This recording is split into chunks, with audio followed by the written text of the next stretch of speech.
Estamos con Jairo Salazar, es historiador del arte, él vive en Vancouver y Jairo el año pasado publicó un texto en Esfera Pública que hablaba un poco como del proceso que tenía también este portal que implicaba como una migración de alguna manera también hacia el Instagram, ¿cierto? Como que hablábamos un poco de cómo las discusiones de alguna manera estaban pasando hacia esa nueva plataforma y cómo se estaban dando allí, que era a partir de encuestas, ¿cierto? A partir también de imágenes, últimamente, ya a partir de mayo, junio del año pasado, agosto, julio, ya hay también memes, ¿no? Han habido una serie de cosas que han ido Ujú. cambiando y está muy, muy activa.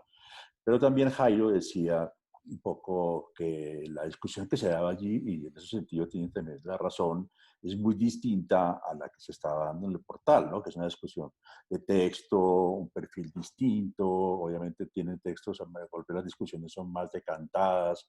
No sé si podemos abordar el tema como para actualizar el texto, Jairo, de cómo has visto Sí. ese proceso hacia acá, digamos, en el último año, sobre todo también que hubo pues casos parecidos al que vamos a ver ahora, como es el caso de las protestas en Estados Unidos, también todas las protestas en Bogotá y en el país en noviembre, octubre, noviembre del año pasado, también se hizo mucho uso como de estas redes sociales, de Instagram, ¿cierto? Que de alguna manera la gente compartía ahí pues las fotos de lo que estaba, o sea, como que era la idea de compartir, que yo estuve ahí marchando, las fotos de las marchas, las fotos pues, de las arengas, de las cartas, perdón, videos de los cacerolazos, ¿no? Había o sea, como que hay un uso cada vez más fuerte de esta plataforma y también inclusive últimamente, pues con lo que vimos de Estados Unidos, con el TikTok también, uno Sí. ve cosas increíbles como todos los saqueos que están siendo grabados al tiempo, ¿cierto? Y la gente luego les pone un soundtrack, una música de fondo para, ¿no? Como para comunicar, ¿no? Y ponen la música de This is America, ¿no? Entonces se queda como, Sí, se vuelve como una especie de show, ¿no? sí, El uso de los cuadrados negros, que eso, pues básicamente lo que hizo fue pues, neutralizar completamente un hashtag que iba tenía como otro sentido, ¿no es cierto? Entonces, no sé si retomamos lo que venías planteando en el texto y también esa diferencia como sí, entre la discusión propositiva y la reactiva. ¿Cómo has sí. visto lo que ha pasado, hacia grosso modo, en esos últimos meses y qué cambios le ves a esa plataforma? Pues lo primero que habría que decir es que el mundo hace un año era muy distinto al mundo de ahora, ¿no? En Sí. solo un año. Ujú. Hace un año fue lo de Notre Dame Sí. y hace un año fue el asunto de una muchacha, creo que era polaca, Ah, sí, que que rompió la... rompió la naricita de una escultura. Sí, Em, Era un mundo que parece que era muy diferente, pero en el fondo, digamos, las reacciones o los comportamientos no son tan diferentes. Creo que tal vez hace un año era muy prematuro todavía la discusión sobre TikTok sí, y ahora como que TikTok se ha convertido en la nueva revolución, por así decirlo. sí.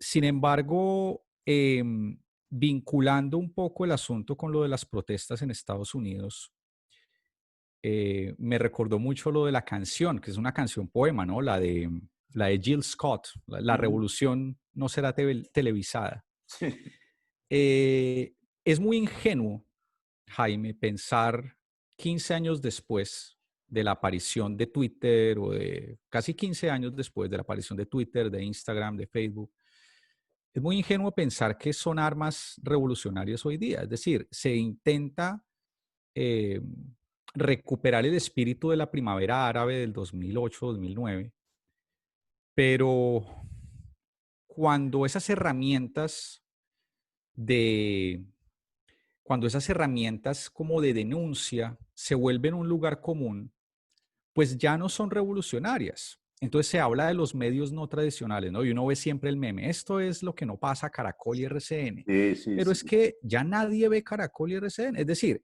las audiencias de Caracol y RCN son audiencias muy reducidas en Ujú. relación al resto, al grueso de la población. Pienso yo, de pronto estoy equivocado. Pero Sí, las nuevas generaciones, ¿no? Lo que llaman los centennials o incluso los millennials, digamos, gente como ujú. de mi generación, se comunican es a través de redes. Entonces, los nuevos medios de comunicación, por así decirlo, los nuevos dominadores de la información son Twitter, Facebook, Instagram y ahora se está volviendo TikTok. La prueba de ello es el poder que tuvo Twitter de influencia y la responsabilidad tan grande que tuvo en la elección del presidente de los Estados Unidos, que incluso ellos mismos lo reconocieron, Ujú. ¿no? Entonces, el poder que tiene una plataforma de esas es fuertísima en lo que se dice. Ahora, em, es muy curioso, veía yo el video que publicaste de, ¿La galería? de la galería de las esculturas de Cos, Ujú. o de Caos, no sé cómo se pronuncia. Y me llamaba mucho la atención ver, pues, que al parecer las personas estaban más preocupadas era por grabar Claro, que por protestar. sí. Entonces yo a veces me pregunto, no quiero que se me malentienda, pero me genera inquietud hasta qué punto el acto de robarse la escultura era realmente un acto legítimo de reclamación de algo o era simplemente una cuestión para hacer show y para Ujú. volverse, como diría Ed Wood, tristemente célebre, ¿no? Para Sí. volverse como una celebridad por 15 minutos en Instagram o en TikTok.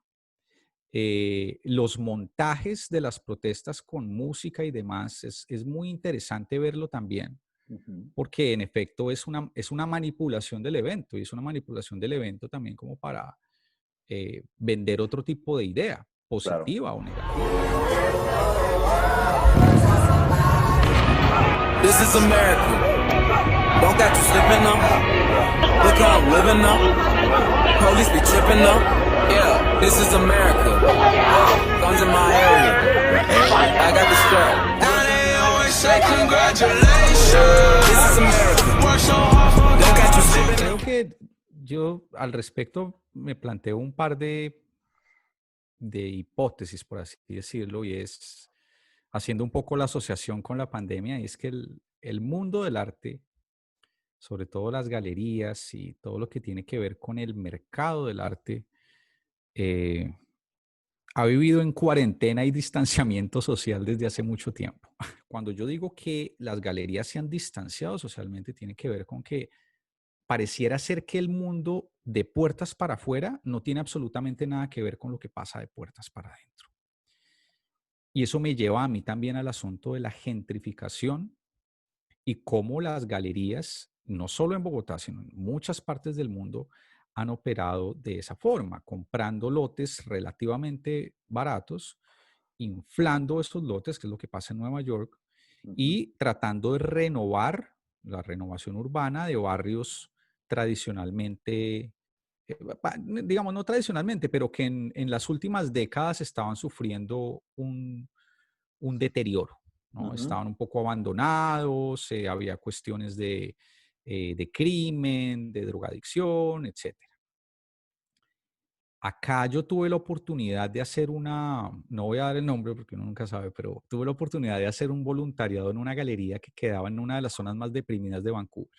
Sí, Y era una cosa alienante llegar a la calle y ver, es una de las calles, la famosa Hastings, ¿no? ujú, Hastings en Downtown Vancouver, en el centro de Vancouver es como, mejor dicho, el cartucho, pero del primer mundo. O sea que sí. en vez de bazuco, cocaína y marihuana, hay agujas, pepas y una cosa que yo nunca en mi vida había visto.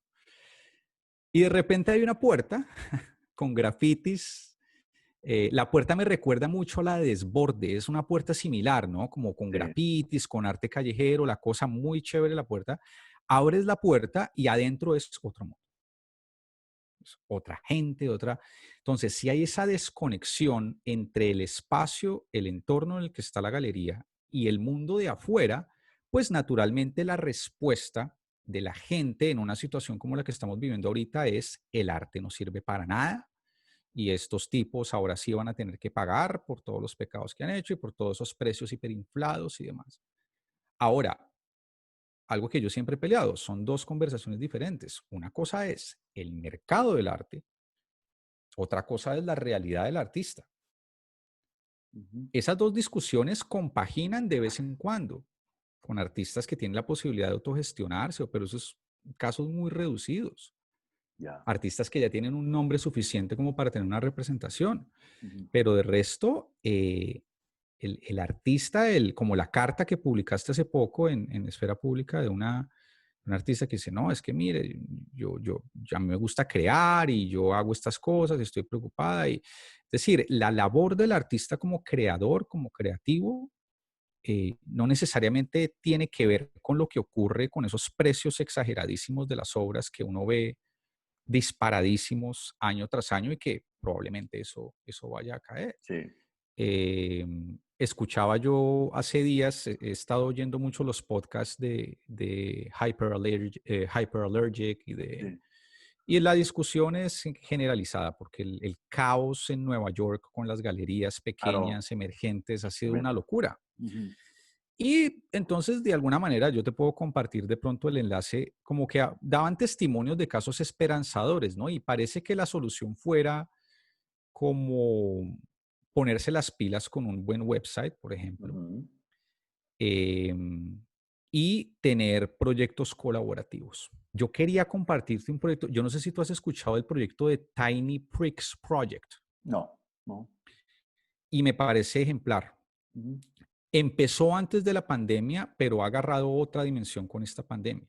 Entonces resulta que es un artista, se llama, acá tengo el nombre anotado porque se me olvida, es de apellido Weimar, Diana Weimar.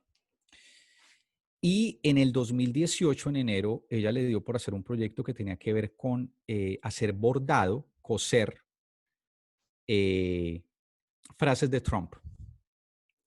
Y agarró como un retazo, un bordado de la abuela, ¿sí? Y puso ahí un tweet en un espacio que quedaba, puso un tweet de Trump y lo publicó en Instagram. Y eso fue la locura. Bordado. Entonces, bordado. Entonces, a raíz de ello, y ella es artista, y a Sí. raíz de eso, ella dijo, voy a publicar el tweet de la semana de Trump. Le reventó la cosa, todo el mundo, mejor dicho, súper. Entonces, de repente empezó a recibir correos con gente de todas partes del mundo diciéndole, vea, yo me copié de su idea.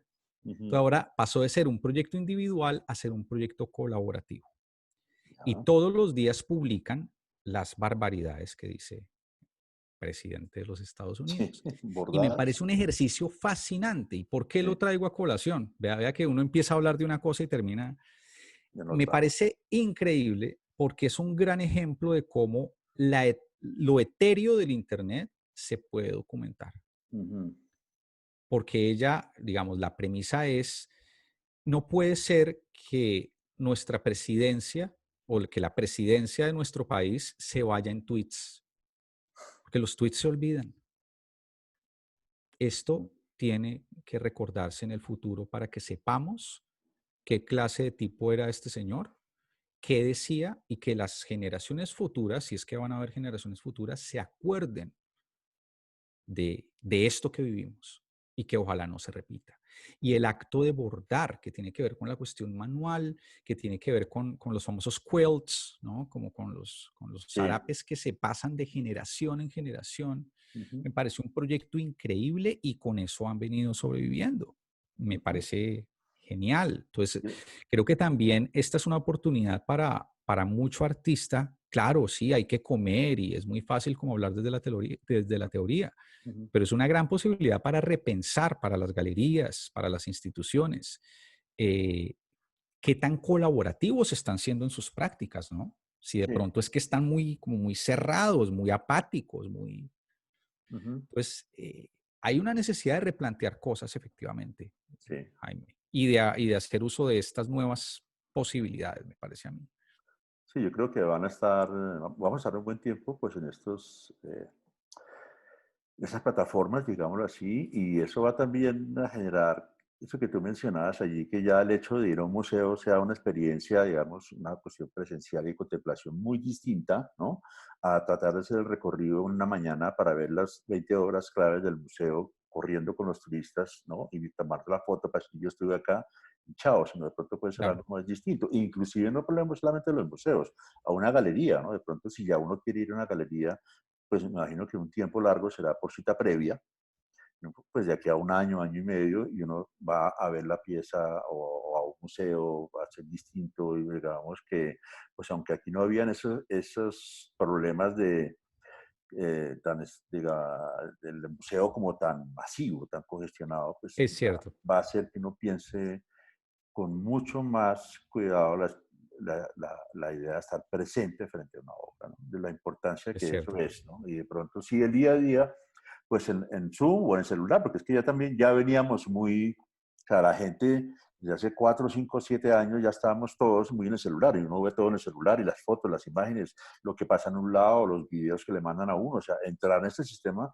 tampoco fue que fue tan abrupto, ya uno todo el Claro, tiempo, tú ves la gente que llega a un restaurante y se sienta y las 3 personas se sientan y sacan el celular y empiezan a chatearse ahí entre ellos, claro. ¿no? Y a mirarse todo, o sea, el celular, a tomarse la foto, ¿no? Del celular, o sea, ya estábamos metidos dentro de la Yo pantalla. creo que tú estás tocando en un punto clave en toda esta discusión.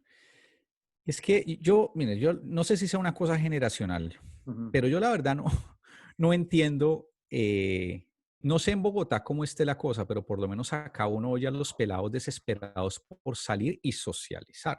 Sí, Y yo digo, pero es que nosotros dejamos de socializar hace mucho. Es decir, ¿qué es salir a socializar? Salir a socializar es sentarse, como tú bien indicas, en un restaurante o en una mesa, a tomarse fotos, a vivir a chatear, chateando. sí, Entonces, claro. nosotros es decir, esa fantasía distópica de Matrix o de Jean Baudrillard Mm. se cumplió a cabalidad, pero hace rato. Nosotros nos desconectamos de nosotros mismos hace un buen tiempo y creo que había varias cosas en el mundo que nos estaba un poco preparando para este momento y era el momento de, de- de- de- ya de volvernos un avatar. Sí. O sea, hoy día nosotros, nuestra existencia se confirma Ujú. es por un avatar, Sí, porque de no, lo claro. contrario, es decir, yo quiero creer que tú estás ahí, que esa es tu voz y demás, pero porque Mm. yo estoy confiando en el poder del pixel, de la pantalla Claro, y del audio que se transmite. claro, Pero de resto, la existencia se ha vuelto es una cosa de uno con uno. Y uno claro, claro, confirma su identidad es con el efecto espejo de la pantalla. claro. Em, pero sí creo que esa, como ese deseo, esa necesidad de volver a socializar también tiene como muchas capas, volvemos a lo de la protesta, ¿no? Como que se protesta, salimos en masa, pero se está documentando de verdad porque se quiere documentar o me parecería más importante realmente vivir la experiencia, activarla. Claro, sí, documentarla, pero no estar pegado todo el tiempo ahí, Sí, ¿no? Porque al sí, final eso se vuelve ruido. Es claro, como claro. las fotos que uno acumula en el teléfono y uno nunca vuelve a ver. Sí, sí, sí, sí. No, sí, y sobre todo tú lo ves como en el caso de Bogotá, generalmente se documentaba, era como esa experiencia como festiva, ¿no? Como también, o también el hecho mismo de marchar, ¿no? Y la gente diciendo, bueno, vino gente, sí hay mucha gente, y estas pancartas tan increíbles, y, o sea, como que estamos en eso, ¿no? Como que había una cierta regreso como a la calle de alguna manera, pero lo que se compartía era eso, como volver, salirse de las pantallas y estar otra vez con la gente, ¿no? Marchando, que era Sí, muy importante, y se grababa era eso, ¿no? Pero ya si tú sí, ves, y obviamente los medios esperaban a que la gente saliera a la Plaza de Bolívar para poder grabar el momento en que llegaba la gente a romper la catedral, a tirar, ¿no? claro. A agarrarse, entonces los medios terminaban con el titular de siempre. Al final de las marchas hubo, ¿no? Los vándalos, entonces, ¿no? Ese tipo de estigmatización que se ve y que en Estados Unidos, las marchas que uno ve también, ya no ve uno, si uno ve que la gente graba la marcha y ve cuando están por las calles y todo, pero lo que uno más ve es el hecho de la gente, lo que hablamos al comienzo, grabando los saqueos. Entonces, como que Mm. el tema es irse al sitio donde van a saquear y como que saquearon Gucci, que saquearon las grandes marcas. Es como darle como como que ya el activismo está siendo como, de alguna manera, como recontextualizado a través de la manera como se presentan estos Mm, ataques como a las grandes corporaciones, a Mac, ¿no? En la Quinta Avenida, al frente de Waldorf Astoria, que era casi un búnker, entraron y se robaron los teléfonos. Entonces, como que la gente siente que hay como algo como chévere en el fondo de que saquen esos sitios de estas grandes corporaciones, ¿no? Como que hay una especie de alguna manera, justicia mediática como o sí, como de mostrar que entraron a estos almacenes a Dolce y Gabbana y sacaron todo. Gente que se mete a un centro comercial y saca los carros de lujo y los pone a andar por los centros comerciales. Es una locura, sí. ¿no? Es un, Sí, yo pensaba en eso también y pensaba como eh, se dio el asesinato de George Floyd ese video es... y hablando de lo reactivo y de lo propositivo, ¿no? La reacción. No, O claro. sea, lo que genera una imagen, eh, a mí me recuerda mucho ¿A Dylan? No. sí, Sí, es un poco similar sí, porque aunque lo de Dylan fue, la imagen apareció como más distanciada y todo, sí. ya a medida, con el paso de los días, sí empezamos a ver cómo fue exactamente lo que pasó y en el momento en que el policía Y dispara. a su vez esa dinámica, vinculándolo un poco con el campo visual, me recuerda a la reflexión de Berger, ¿no? Ujú. De John Berger, que yo siempre lo cito por todo lado porque el tipo era un genio. Cuando John Berger dice que, pues con la reproducción de imágenes en masa, los efectos de la repetición, ¿no? Una imagen repetida una y otra vez, la toma, Ujú. eh, Ah, claro. producen unos efectos en el televidente o en este caso en el usuario pues de la red Ujú. tremendos. Y Claro. justo pensaba yo, pues la época en que eso ocurrió, ¿no? Como que se junta con el asunto de la cuarentena y que la gente está desesperada porque hay más preguntas que certezas, Ujú. sobre todo la gente que está desempleada o la que tiene en riesgo su trabajo, entonces el hecho de no poder salir y más en sociedades se ha, en las que se ha tomado una conducta policiva respecto al hecho de la cuarentena, ¿no? Que no es Ujú. una cuarentena voluntaria como de buena ciudadanía, que ha sido un poco lo que ha sido acá, que ha sido muy hippie el asunto, porque acá ha Ujú. sido muy de, no, pues no salgas, pero si tienes que salir, ten cuidado. Mientras que en países como Estados Unidos, o como, bueno, por lo menos en estados como en Nueva York, o en países en ciudades como Bogotá, perdón, Ujú. ha sido policivo, ha sido de, ¿cómo fue que le llamaron allá? De aislamiento preventivo obligatorio. Obligatorio, sí. O sea, No, y no, acá, usted tiene que quedarse o le mandamos la policía encima. Entonces, claro, uno dice, perfecto, listo. Si uno pudiera confiar en la institucionalidad, no hay ningún problema. Yo obedezco la ley y pues esto es por el bien de todos. Pero ahí es donde uno nota que hay una institucionalidad selectiva, tanto en Colombia como en Estados Unidos. Entonces, al negro que veían en la calle no lo trataban igual que al blanco que veían en la calle. claro, O no sé cómo habrá sido en Bogotá, pero presumo yo que los movimientos de cierto tipo de personas estaban sometidos al famoso usted no sabe quién soy yo. claro. Ujú. No, es que este es el fulanito de no sé quiéncito que vive en el barrio. No, ese sí déjelo porque es que él es importante y tiene que movilizarse y mientras tanto el tipo está contagiando 400. Entonces, Ahí, mientras existan esas castas, ¿no? Que todavía las tenemos en nuestra sociedad colombiana, mientras unos sean más importantes que otros, pues ahí no hay absolutamente nada que hacer. Que justamente vinculándolo con lo del cuadradito negro, yo decía, oiga, para lo de Dylan, ¿será que hubo cuadradito negro? Para lo de no, Dylan, como que no. No, entonces también eso hablábamos con un amigo como tremendo ver que todavía las narrativas de lo que pasa en los Estados Unidos, pues tiene un efecto eh, de repetición en Colombia. O sea que todavía nosotros como que somos muy, nos fijamos mucho de lo que pasa en Estados Unidos, ¿no? Y ahí es donde yo choco porque digo, es que usted no está poniendo el cuadradito negro porque realmente esté comprometido con la causa, usted está poniendo el cuadradito negro porque es tendencia en Estados Unidos y está de moda. Claro, claro. No, y también yo lo pensaba porque uno veía discusiones, ¿no? Que era si se publicaba alguien uno o dos posts aquí en Colombia sobre lo que pasa en Estados Unidos, inmediatamente salía la gente, oiga, pero acá también están matando líderes sociales, como que, Mm. bueno, diga algo, pero dígalo una vez, ¿no? Pero no puede, no publique más, o sea, hay como una especie de etiqueta, ¿no? De publicar cosas que pasan en otros lugares, porque aquí también están pasando.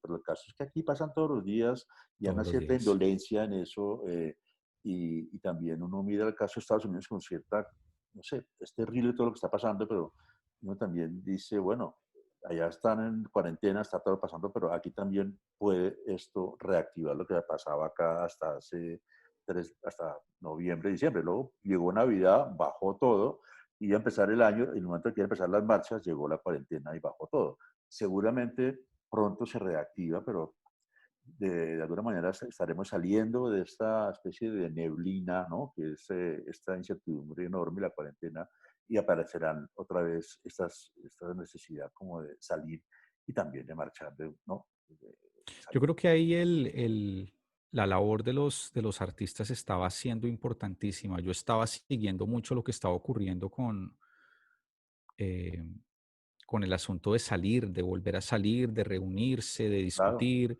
Creo que tú alcanzaste a hacer clases, ¿no? De clases al aire libre y por ahí creo que Elkin hizo una Sí, sí, con el sí. mural de Lucas Ospina. Sí, yo tengo como cosas que hago así en espacio público, pero también inclusive esfera pública, después de todo Sí, ese proceso de reflexión que fue lo del libro y todo, y después de 2 años de estar metido en ese proceso editorial, pues una de las cosas que me quedaba clara es que las discusiones, pues de alguna manera se habían cerrado, porque ya había que se repetía, ¿no?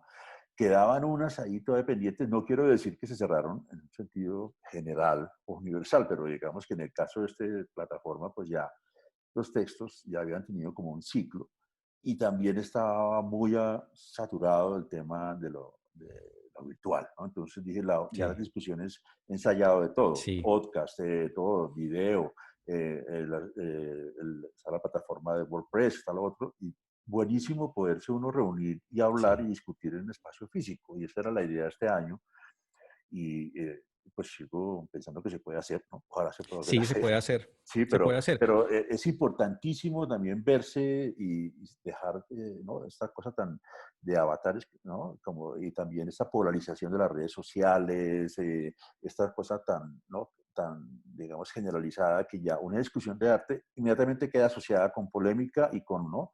Y Con política con y sí, política y con la necesidad como de tener una atención para que el algoritmo, ¿no? La lleve y se vuelva viral, ¿no? Entonces, se volvió así. Entonces, si hay una discusión sí, y pasa a los medios, es en las redes sociales, los artistas, en las redes, entonces como que la polémica del día, ¿no? Hasta hace poco, inclusive, con el tema de los apoyos del ministerio, si alguien decía algo sobre eso, entonces los medios tomaban el asunto y decían, los artistas estaban en polémica porque el ministerio, o sea, como que toda la mm, polémica neutraliza todo y realmente hace falta también salir de este campo de la claro. manera tan rígida, tan Y que a la larga organizada. es lo que llama la atención, ¿no? Mm, Es lo que llama la atención. A colación de los 3 años del canal de Elkin, ujú.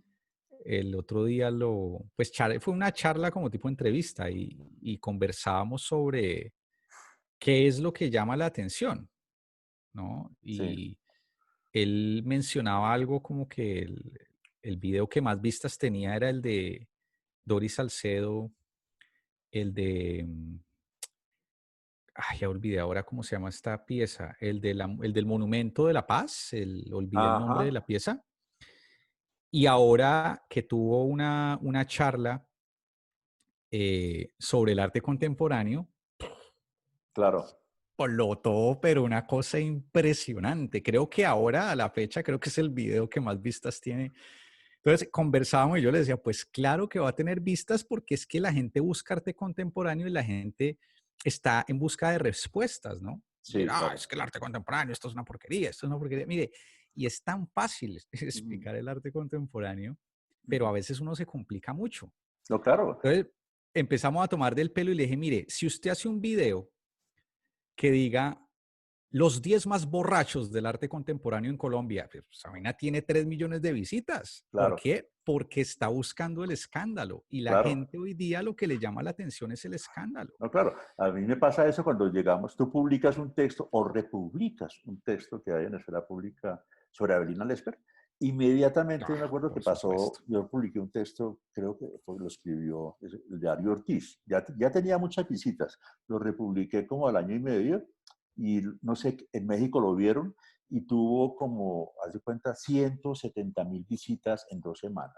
¿Por Sí. qué? Por eso. Entonces, ahí también se genera un problema que es el siguiente, que es que este paso como a la parte virtual de la crítica o de la reflexión sobre el arte, nos va a llevar un poco como a la figura de crítico como influencer, ¿no? Entonces, Exactamente. si yo publico, voy a poner un tema y consigo 200 vistas en YouTube, entonces no estuvo tan bueno. Claro, Entonces, hagamos algo que sí nos lleve a lo viral, ¿no? Entonces, ese es el claro. tema un poquito, el cambio que me pone a mí pensar en plataformas como Esfera Pública, las redes sociales, que es que Esfera Pública era un espacio que era de debate, que funcionaba no alrededor de una figura, bueno, habían varias figuras que discutían allí, pero que no está organizado para darle, digamos, mucha visibilidad a un autor. Mientras que las redes sociales sí pasa eso, pasa en mi perfil, entonces si yo, digamos, Claro. alimentas como un nombre, fíjese el caso de Avelina o el caso de estos que tú tienes, dices en YouTube, el español, ¿no?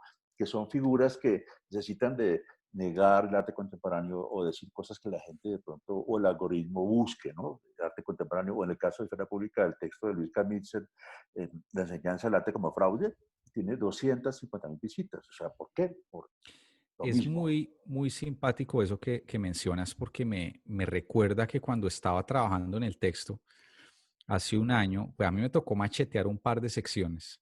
Ujú. Y una de las secciones tenía que ver con, o no sé si lo alcancé a mencionar, tal vez lo alcancé a mencionar, el asunto de cómo antes había un miedo a mostrar la cara. Yo no sé si llamarlo miedo, pero sí había como que uno se contenía respecto a mostrar la cara. Había mucho seudónimo. Recuerdo Sí. incluso en alguna conversación con Jaime que Jaime me decía, yo tenía que entrar y filtrar lo que la gente escribía porque a veces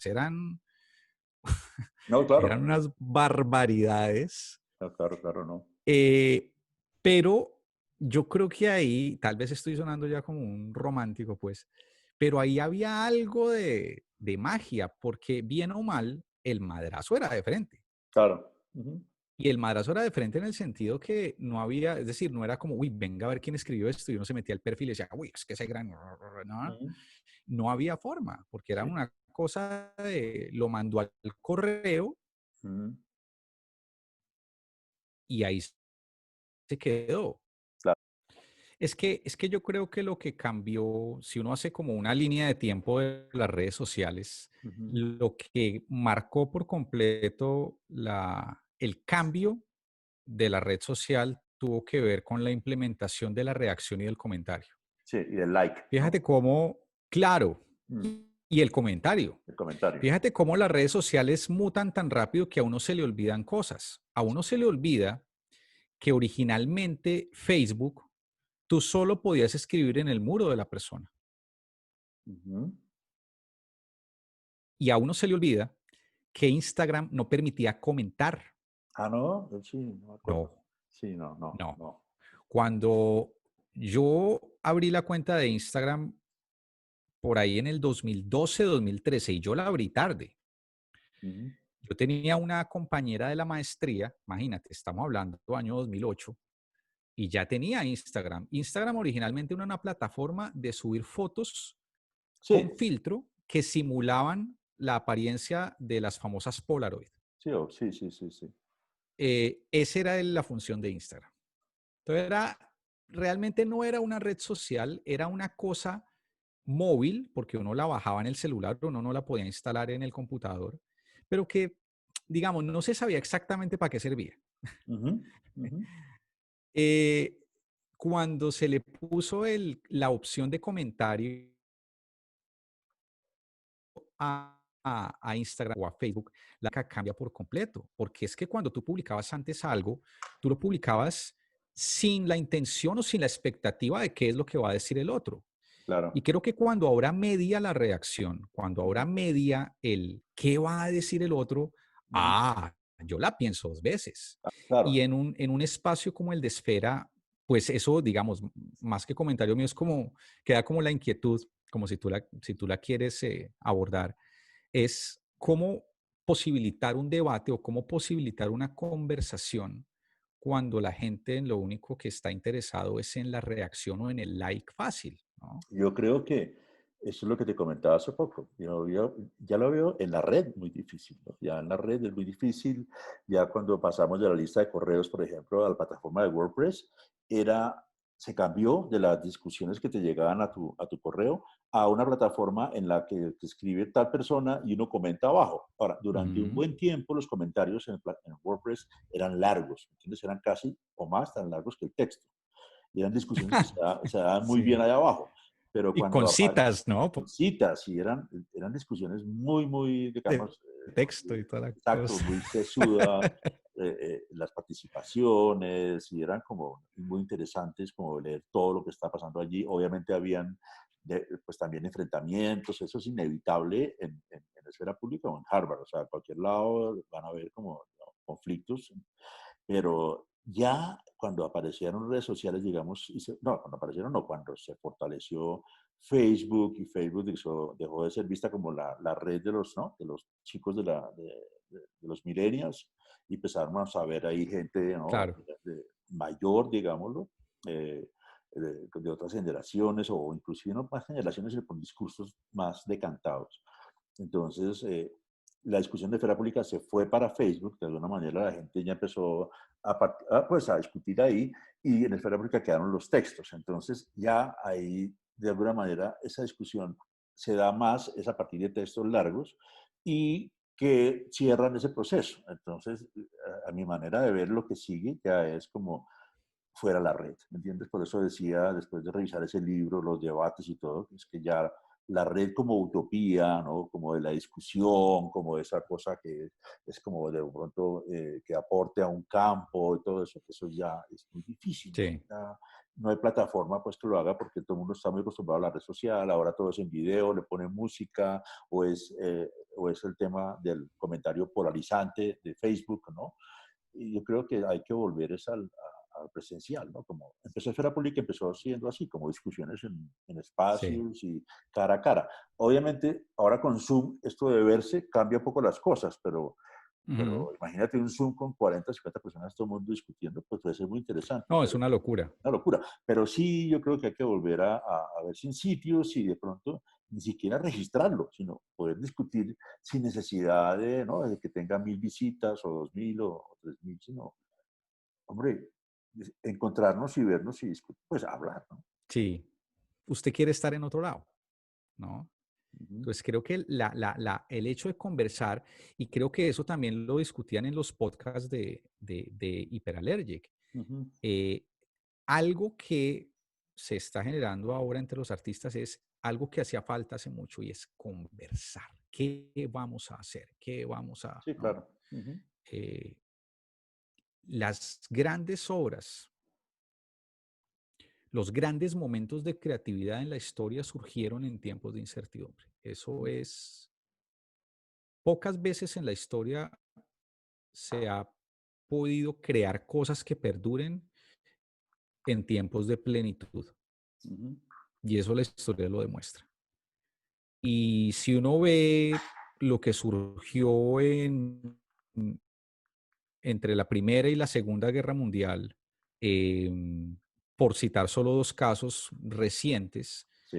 estos tipos estaban reunidos en colectivos, o sea, Ujú. Picasso Ah, no, estaba con claro. Braque y Sí, Matisse estaba con Derain y estaban los expresionistas alemanes, pero eran colectivos, no era que claro. cada quien iba por su lado. No, no, y Ya además después se abrieron, que es saben, otra conversación, está, pero la eso, unión es clave. claro. Ahí eso también lo voy a poner en el enlace que vamos a poner debajo de esta podcast, es eso, ¿no?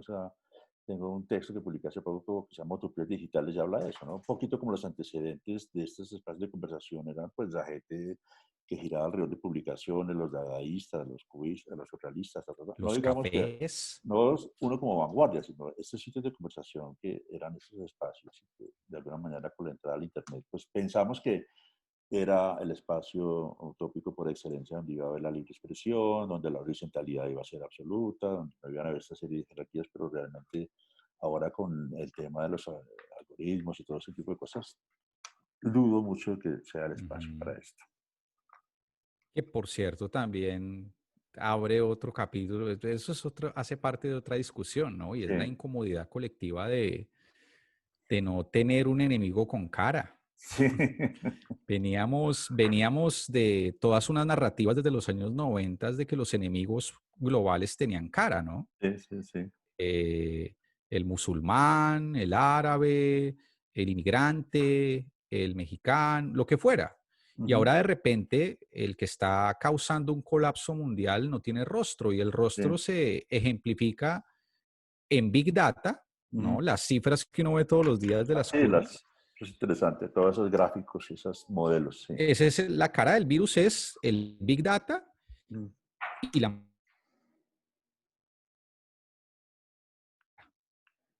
Entonces de repente es máscara, hay quienes quieren usarla y quienes no quieren usarla, que ujú. la máscara es síntoma de que es como metáfora de enfermedad y de crimen. Claro, claro. Pues bien, oye Jairo, pues muchas gracias por toda esta conversación. No, Jaime, un placer. Y bien, veremos a ver si ya pronto, pues ojalá, ¿no? Esto vaya cambiando, vaya mutando y realmente se pueda volver a conversar fuera de la red, ¿no? Nos falta un tiempo largo, ¿no? Pero yo pienso que va Y a que ser nos como podamos así. reunir Claro. pronto. Ok. Bueno, Bueno, Jaime, ok. un placer. Muchas gracias. Gracias a ti.